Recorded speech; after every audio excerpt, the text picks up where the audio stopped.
میں نے بارہا یہ واقعہ آپ کو سنایا، لیکن مجمع میں کچھ نئے افراد بھی ہوں گے، ایسے بھی ہوں گے جو پہلی دفعہ آئے ہوں گے۔ اپنے سبق کو مضبوط کرنے کے لیے یاد دہانی کے طور پر پھر سناتا ہوں۔ دارالعلوم دیوبند کی شورا کے سرپرست تھے حضرت مولانا رشید احمد صاحب گنگوئی رحمۃ اللہ علیہ۔ آخری عمر تھی، کمزور ہو گئے تھے، لاغر تھا جسم۔ دیوبند تشریف لائے، اب قصبے کے نوجوان ٹوٹ پڑے، حضرت کچھ بیان فرمائے۔ حضرت نے فرمایا یہ علم کی نگری ہے، اتنے علماء ہیں، روزانہ درس دیتے ہیں، ان کی باتوں کو سنو، اس پر عمل کرو۔ میں کمزور، میں نحیف آدمی ہوں۔ لوگ اصرار کرتے رہے، حضرت انکار کرتے رہے۔ کسی نے کہا رے چھوڑو بھی، جب نہیں کرنا چاہتے تو چھوڑو، نہ صحیح۔ اور اگر یہ بیان کریں گے بھی تو کیا کریں گے؟ یہی کہیں گے نا نماز پڑھو، تو نماز تو ہم پڑھتے ہی ہیں۔ یہ بات کسی نے حضرت کو نقل کر دی اور کہا حضرت لوگ یہ کہہ رہے ہیں کہ اچھا، یعنی اگر میں بیان کروں اور اس میں نماز کا تذکرہ کروں تو نماز کا تذکرہ لوگوں نے اب اتنا ہلکا سمجھ لیا ہے، اس کو لائق اعتنا، قابل توجہ نہیں سمجھ رہے، اس کو بیکار کی چیز سمجھ بیٹھے ہیں۔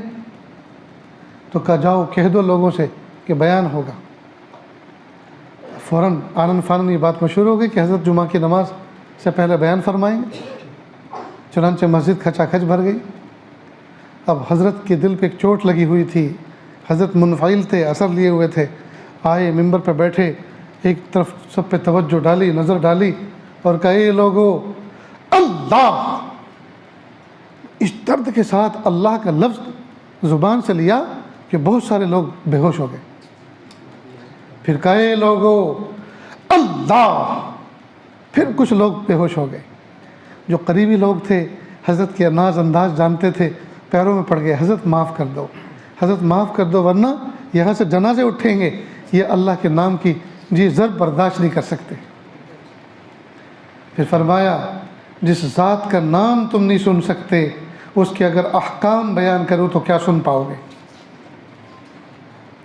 سوال یہ پیدا ہوتا ہے کہ انہوں نے اللہ کے نام میں یہ تاثیر کیسے حاصل کی تھی؟ وہی نام تو ہم بھی لیتے ہیں۔ انہوں نے محنت کی تھی، انہوں نے اپنی لو کو اللہ کے ساتھ لگایا تھا۔